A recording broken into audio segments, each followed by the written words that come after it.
අපි අද කතා කරන්න යන්නේ දළදා මාලිගාව ගැන.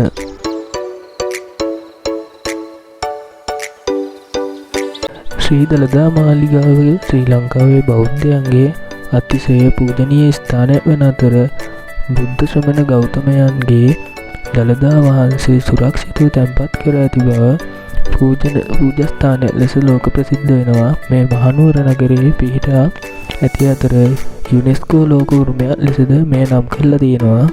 අපි අද බලමු මේ දළදා වහන්සේගේ ඉතිහාස කතාව.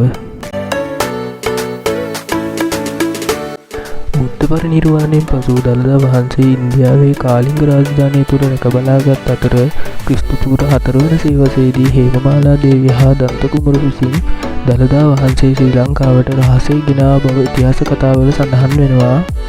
අනුරාධපුර පොළොන්නරුව දඹදෙණිය යාපහුව කෝට්ටේ වැනි රාජධානීන් හරහා ගමන් කරමින් සෙනරත් රජතුමාගේ කාලයේ මහනුවර රාජධානිය ස්ථාපිත වෙලා තියෙනවා කියලා තමයි ඉතිහාස කතාවල සඳහන් වෙන්නේ. ශ්‍රී ලාංකීය රජවරුන් දළදා වහන්සේ රාජ්‍ය අධිකාරී සංකේතය ලෙස සලකා රාජධානී අගනුවර දළදා වහන්සේ රඳවා තබා ගත්තා.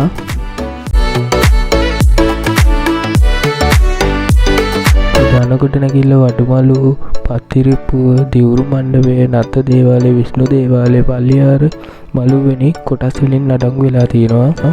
වර්තමානයේ වෙන විට වන්දනා හා පූජා ලෙස දිනපතා තේවාව 3 වරක් උදාසන දහවල් සවස පැවැත්වෙනවා. පුෂ්පාංජලි පහන් පූජා සංගීත නාදස්වරම් සමග සාම්ප්‍රදායික ආචාර ඉටු කරනවා. දළදා වහන්සේ ඍජුව දැක ගැනීමට නොව කරඬුව දැක වන්දනා කිරීමද සිදු කරනවා. ශ්‍රී ලංකාවේ විශාලතම ආගමික සංස්කෘතික උත්සවයක් වන ඇසළ පෙරහැර දළදා මාලිගාවට සම්බන්ධව පැවැත්වෙනවා. නර්තන ශිල්පීන් වාදකයින් අලියතුන් දේවල් සමග දළදා කරඬුව නගරේ වටා පෙරහැරකින් ගෙන යනවා. මේ දළදා වහන්සේට ගෞරව දැක්වීම වර්ෂාවන රටේ සාමදානය සඳහා ආශිර්වාදය ලබා ගැනීම අරමුණු කරගෙන තමයි මේ කටයුතු සිද්ධ කරන්නේ. මෙම ස්ථානය වැඳ පුදා ගැනීමට බැතිමතුන් විනීත ඇඳුම් ඒ කියන්නේ දිග කලසම සාරි උරෙහි සාවරණ අනිවාර්ය කරනවා. පාවාන ඉවත් කරලා ප්‍රවේශ වෙන්න ඕනි. තව ඇඳන් යන ඇඳුම සුදු සහිත වෙන ඇඳුමක් වෙන්නත් ඕනි. නැත්නම් අපිට ඇතුළට ප්‍රවේශ වෙන්න බැරි වෙනවා. මේ තියෙන්නේ අපි දළදා මාලිගාවේ වැඳ පුදා ගැනීමට ගිය ගමනක්. මේ වීඩියෝ තනින් තන ඇති ඒ අපි ගිය ගමනක වීඩියෝ ටිකත් දාලා තියෙන්නේ. තව මෙම ස්ථානයේ දළදා මාලිගාවේ කෞතුකාගාර කිහිපයක් දක්නට ලැබෙනවා. ඒවා නිරීක්ෂණය කරන්න පුළුවන්. හැබැයි ඡායාරූප ගැනීමට අවසර දෙන්නේ නැහැ.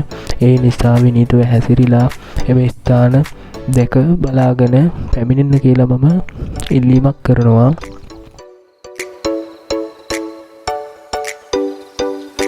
දළදා මාලිගාවේ වීඩියෝ කිහිපයක් දාලා ඇති.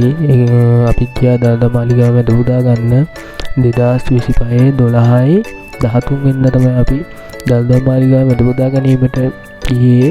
ඒකේ කොටස් කිහිපයක වීඩියෝ ටිකක් මම දාලා තියෙනවා. මේ වීඩියෝ එකේ තනින් තන අපි ගියා කෞතුකාගාර බලන්න ගියා. කෞතුකාගාරයේ ඇතුළේ බලලා ඒවැ ෆොටෝ නම් ගහන්න දෙන්නේ නැහැ. ඒවැ ෆොටෝ ගහන්න දෙන්නේ නැහැ.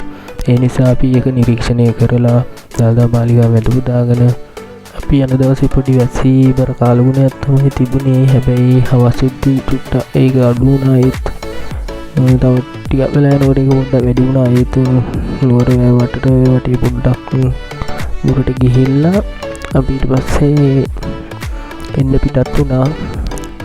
ඔයාලත් මේ ස්ථානයේ වැඳ පුදා ගැනීමට යනවා නම් ඒ කරුණු උපදේශ පිළිපදින්න. මේ පිළිපදලා දළදා මාලිගාව වැඳ පුදාගෙන පැමිණෙන්න කියලා ආදරයෙන් ඉල්ලනවා. එහෙනම් අපි තවත් වීඩියෝ එකකින් හමු වෙමු.